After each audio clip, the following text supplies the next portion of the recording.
Les métiers de l'économie et de la gestion concernent de nombreux domaines. Marketing, commerce, entrepreneuriat. Il y a également les domaines bancaires, des assurances ou de la finance, ou encore celui de la comptabilité.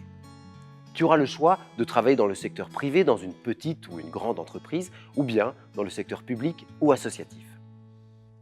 Tu pourras exercer de manière générale des postes à responsabilité où tes connaissances dans l'économie et la gestion représenteront une plus-value pour l'analyse et la prise de décision.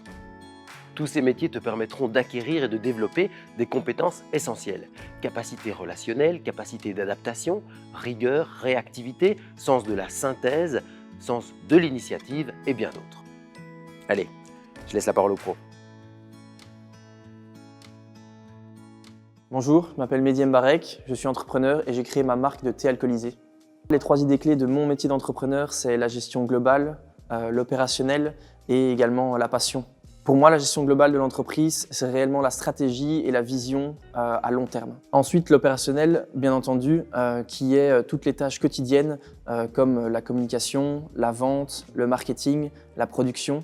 Et enfin, la passion, le plus important, je dirais, c'est d'avoir la flamme à l'intérieur de soi qui nous pousse à continuer au quotidien et de ne jamais lâcher malgré les peurs, les doutes et parfois les échecs. Le principal avantage du métier d'entrepreneur à mes yeux, c'est la liberté.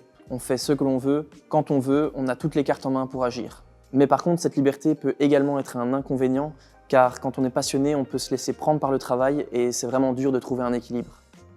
Ma journée type, elle commence toujours de la même façon. J'arrive au bureau, je check mes mails, on se voit avec l'équipe et on se dispatche le travail pour la journée. Concrètement, mes tâches sont la gestion administrative, le financier, la gestion de la production et également la recherche de nouveaux produits. J'organise donc ma journée en fonction de ça et j'essaie d'être le plus productif, bien entendu. Le conseil que je donnerais à quelqu'un qui veut se lancer, c'est de trouver sa passion parce que c'est super important de travailler dans quelque chose qu'on aime. La deuxième chose, ce serait de directement aller vers les gens, de ne pas avoir peur et de directement parler de son idée et d'avoir des retours. Donc si j'avais un conseil, ce serait de se lancer le plus rapidement possible. Bonjour, Hervé Dirdelings, directeur de 2 agences bancaires. Si je devais définir le métier de banquier en 3 tâches, je dirais la gestion mobilière et immobilière des besoins des clients. Je dirais la participation et la création d'événements à destination des clients, à la fois existants mais également aux nouveaux clients. Et finalement, dans le cadre de ma fonction, la gestion de personnel qui me prend également pas mal de temps. Quand j'entends que le métier de banquier est voué à disparaître, moi je dis qu'il n'y a jamais eu autant de défis. Au jour d'aujourd'hui, ce que j'apprécie particulièrement dans mon métier, c'est de participer justement à tous les projets de vie des clients. J'aime également l'aspect flexibilité. Je peux un peu recevoir les clients quand je veux. Nous sommes dans le cadre d'un métier de service, je peux aller chez eux, eux peuvent venir chez moi. À côté de ça, je décris quand même quelques inconvénients, à savoir la lourdeur administrative et également une concurrence qui est de plus en plus forte. Ma journée type commence toujours par un bon café. Ensuite, sur le chemin du travail, je passe quelques appels. En arrivant à la banque, je regarde surtout mon emploi du temps, à savoir sur quoi est-ce que je vais challenger, sur plutôt du crédit hypothécaire, du crédit professionnel, des placements ou des assurances. Je fais également le point avec mon équipe sur ce qui est en cours au niveau de nos clients. Et finalement, je rentre chez moi manger un bon souper avec ma famille. Ce serait réducteur de dire que le métier de banquier est juste un métier de chiffres. Moi, je considère également l'aspect humain comme étant primordial. Je considère le métier de banquier comme un plat de cuisine, dans lequel plusieurs ingrédients rentrent en ligne de compte pour arriver à l'émulsion du plat souhaité. En effet, nous avons bien entendu les chiffres, donc les données financières, nous avons les garanties, mais nous avons également la confiance, autant du banquier envers son client, mais également du client envers son banquier. Finalement, je dirais, et c'est la raison pour laquelle j'ai pris l'exemple du plat de cuisine, il y a toujours moyen de customiser un plat de cuisine. Donc justement, moi ce que j'aime dans mon métier, c'est la customisation de mes plats. Bonjour, je m'appelle Gilles Dupont, je suis indépendant et gestionnaire de 3 activités, un magasin d'alimentation bio, un centre de développement personnel et spirituel et un magasin ésotérique. Les 3 missions clés de mon activité sont les suivantes. La première, être acteur du changement environnemental et sociétal en cours, et ce, au travers de mes valeurs profondes que sont la bienveillance, l'amour et le respect de la nature. La seconde est de contribuer à un équilibre corps, âme, esprit. Et la troisième mission est de proposer une offre complète en alimentation saine pour les besoins spécifiques de chacun. Le principal avantage dans ma mission liée à mon activité d'alimentation bio est la diversité des fournisseurs. 40 fournisseurs pour un magasin de 200 m² permet d'offrir une profondeur d'assortiment assez confortable. Par contre, le revers de la médaille de cette diversité est la complexité de gestion quotidienne. Chacun d'eux a son propre mode de fonctionnement et nous devons nous adapter quotidiennement pour réaliser au mieux notre tâche. Ma journée type se présente comme suit. Le matin, j'aime bien prendre mon temps et j'arrive vers 9h, 9h30 au magasin. Je fais le point avec mes équipes, on vérifie les points importants en termes de commandes et de préparation du magasin.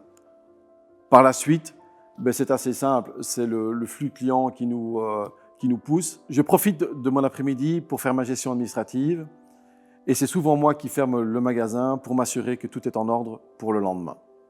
La gestion logistique au sein d'une entreprise est très importante. Dans ce cadre, être organisé, avoir une bonne planification, avoir le sens de la coordination, avoir une vision 360 degrés permet de vivre cette mission de manière sereine. Bonjour, je m'appelle Cathy Desvières et je travaille dans l'immobilier depuis 10 ans.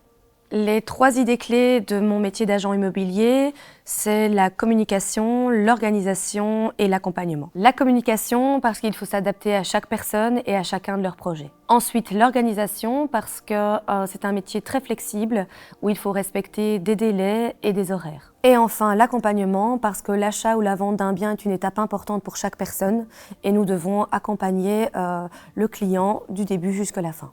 L'avantage de mon métier, c'est que c'est un métier multitâche où les horaires varient, les fonctions varient également et les journées aussi. Un autre avantage, c'est la reconnaissance. Je me sens très heureuse quand le projet aboutit à bien. À côté de ça, l'inconvénient pour moi, ça serait peut-être la pression, car comme je le disais tout à l'heure, il y a une certaine rigueur à avoir, notamment dans les horaires, les challenges, les délais. Alors ma journée type, c'est dans un premier temps répondre à tous les mails que je reçois dans un laps de temps assez rapide pour pas que le client patiente. Les fonctions que j'ai sont assez flexibles, donc c'est-à-dire que tant je suis au bureau ou je peux également aller à l'extérieur, réaliser des photos, rédiger des descriptifs, revenir à l'agence, retranscrire le tout et après publier la maison sur les différents réseaux. Je prévois aussi beaucoup de temps pour mon administratif parce qu'il y a une grosse partie juridique, notamment les compromis de vente qui doivent être rédigés avec précision, de manière complète, car il s'agit d'un document officiel. Ma relation avec les clients, elle se gère avec beaucoup d'empathie.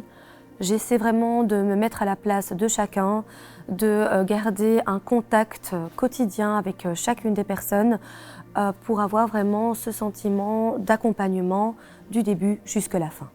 Bonjour, je m'appelle Fabienne, je suis expert comptable et fiscaliste depuis bientôt 30 ans. Les 3 idées clés de mon métier sont l'accompagnement du dirigeant d'entreprise ou de l'entrepreneur quand il est en personne physique, le diagnostic de l'entreprise et je suis également le conseiller privilégié de tous ces entrepreneurs.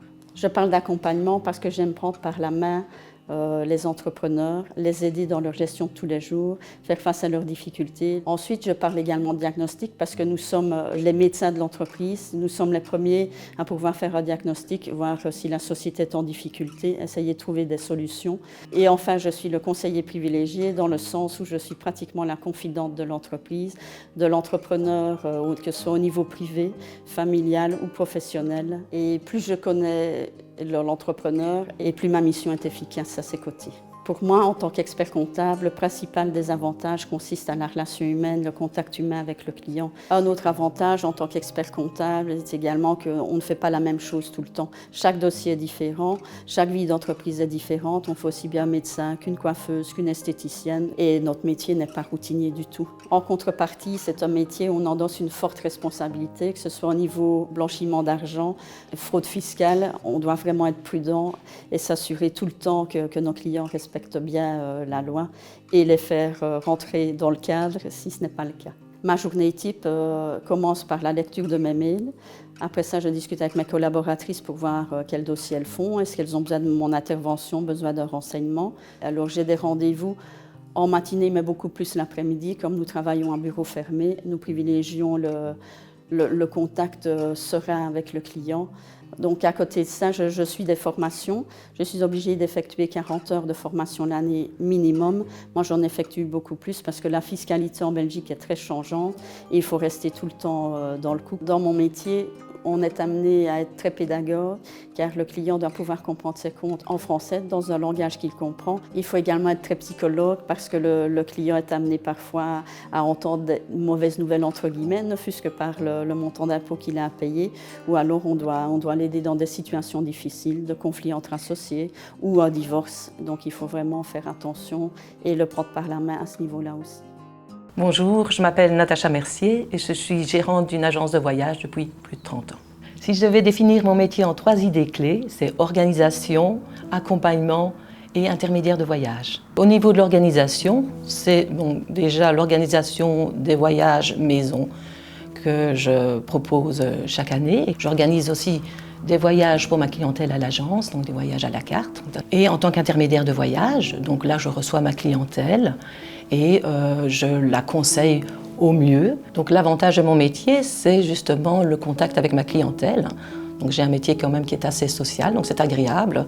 Un autre avantage, c'est que lorsque j'accompagne des voyages, j'ai la possibilité de découvrir de nouvelles destinations et de rencontrer la population locale. Le plus gros désavantage de mon métier, qui est également un challenge, c'est que les gens vont sur Internet pour avoir des informations sur leur prochain voyage et pour leur réservation. Grâce à mon expérience, je peux conseiller au mieux les clients et répondre vraiment au mieux à leurs demandes. Une journée type pour moi, j'arrive à l'agence 1 heure avant l'ouverture pour consulter mes mails et y répondre. Ensuite, je regarde dans mon agenda parce qu'il y a encore des prises de rendez-vous de la clientèle. Et puis, pour l'instant, je travaille surtout à la planification des voyages maison prévus en 2025. Donc là, je contacte les agences locales, les tour opérateurs, les compagnies aériennes. Et en fonction de l'orientation du voyage, nature ou culture, les journées types seront complètement différentes. Les langues sont quand même très importantes dans le tourisme. C'est vrai qu'ici, moi, à l'agence, je ne parle pas anglais ni néerlandais parce que ma clientèle est une clientèle francophone, mais pour des agences situées à Bruxelles, effectivement, il faudra quand même bien maîtriser l'anglais et le néerlandais. Pour les voyages que j'accompagne, c'est très indispensable de pouvoir parler anglais pour communiquer avec les guides sur place, avec les réceptionnistes, avec la population locale. Donc oui, les langues sont très importantes dans le métier de tourisme. Bonjour, je m'appelle Océane Daxelé, je suis contrôleuse de gestion. Donc si je devais définir mon métier en 3 mots, je dirais analyse. On va devoir analyser essentiellement les données financières, mais c'est aussi très large, donc ça peut être les volumes, les quantités produites, etc. En 2e lieu, je dirais budget, parce que c'est la base de notre travail. En 3e lieu, je dirais procédure. On va vérifier les procédures qui sont en place, vérifier les contrôles qui sont en place, vérifier qu'elles sont comprises. Pour moi, le principal avantage dans ce métier, c'est qu'on va vraiment toucher à tout. On va comprendre la structure globale de l'entreprise, le fonctionnement global de l'entreprise. On apprend beaucoup de choses, donc pour moi, ça c'est vraiment un gros avantage. Par contre, le principal inconvénient dans ce métier, c'est qu'on a des périodes plus chargées. Donc par exemple, la période d'établissement du budget ou les clôtures comptables sont des périodes où on a plus de travail. Dans mon travail, je ne parlerai pas de journée type, mais plutôt de mois type, parce que les activités au quotidien sont vraiment différentes. En fin de mois, on est plutôt sur la clôture comptable, et ensuite, en début de mois, on va mettre à jour les fichiers de suivi du budget, analyser les écarts. Ensuite, on communique nos constats avec la direction pour pouvoir mettre des actions en place. Une contrôleuse de gestion a de l'importance dans la structure globale de l'entreprise parce qu'on a vraiment une place transversale au sein de la société. On va être en contact avec à peu près tout le monde au final, avec tout ce qui est opérationnel. On va travailler avec les managers, avec la direction, mais aussi avec tous les employés qui font par exemple des demandes d'achat. On a besoin de comprendre la totalité du fonctionnement de l'entreprise pour comprendre ce qu'on fait.